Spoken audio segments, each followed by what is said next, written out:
Hepiniz hoş geldiniz arkadaşlar. Bugün sizlerle elmas makinesi nasıl yapılır onu göstereceğim arkadaşlar. Daha fazla böyle videomun gelmesini istiyorsanız, yani Minecraft yorum gelmesini istiyorsanız kanalıma abone olmayı ve like atmayı unutmayın. O zaman yapılışını göstereyim şöyle. Arkadaşlar elimizde ilk başta şöyle bir komut alıyoruz. Şöyle komut alıyoruz. Komut nasıl olur? Şöyle göstereyim ben size. Giriyorsunuz. P yazıyorsunuz. Command blok. Mesela ben 64'lü kalacağım. Şöyle 64 yazıyorum. Böyle veriyor size. Şimdi nasıl yapacağız? Ona geçelim arkadaşlar. Onu sürümümüz, evet, sürümümüz yüksek olması gerekiyor arkadaşlar. Sürümümüz yüksek değilse olmaz arkadaşlar. O yüzden sürüm yüksek olması gerekiyor. O zaman şöyle yapalım. Komut bloğumuzu bu şekilde koyuyoruz arkadaşlar. Yanlış koyarsanız olmaz arkadaşlar. O yüzden bu şekilde koyuyoruz. Yani biraz sessiz konuştum. Olabilir. Yani, olmaz. Olabilir arkadaşlar. Ondan sonra şunu koyalım. Şöyle yapalım. Arkadaşlar. Birazcık bağırdım ama sesim gitmesi gerekiyor. Sesim gelmesi gerekiyor yani. O yüzden. Şimdi buraya geçtik arkadaşlar. Komplon koyalım. Sıkılmasın olmuyor. Tamam oluyor. İşte burası ne oluyor? Yani mesela bu yere bak. Diyelim adamla bir şey çıkmak istiyorsunuz. Yani multiplayer'de böyle oynamak istiyorsunuz. İşte adamlar geliyorlar, senin şeyini kırıyorlar. O yüzden bu şekilde katman kalesi kaplayabilirsiniz.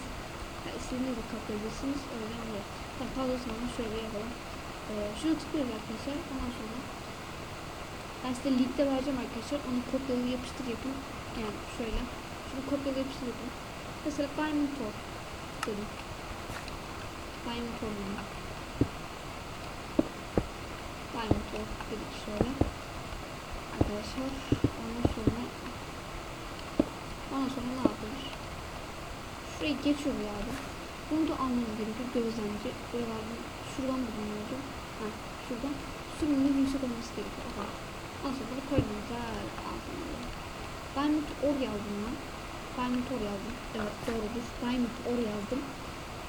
Diamond Ore yazmanıza gerek yok. Yani Diamond istemiyorsunuz mesela. Iron yazabilirsiniz. Demir oluyor. Demir.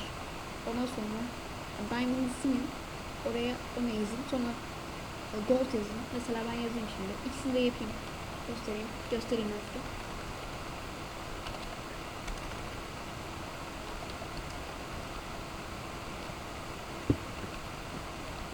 Gördüğünüz gibi bakın bu şekilde oluyor. Ondan sonra Iron Ore yazalım. Iron.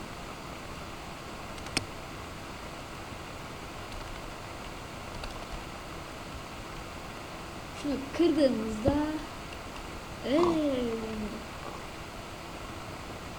pardon yanlış oldu. Herhalde. Yanlış. Iron Ore. Yani Iron Ore. Pardon. Çok biliyorum arkadaşlar. Şimdi yazıyorum.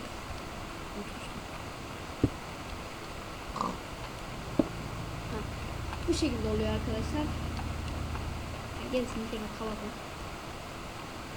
Gerisi şöyle kapatın arkadaşlar. Buraları her yeri kapatmaya çeviririz. Ondan sonra böyle işte.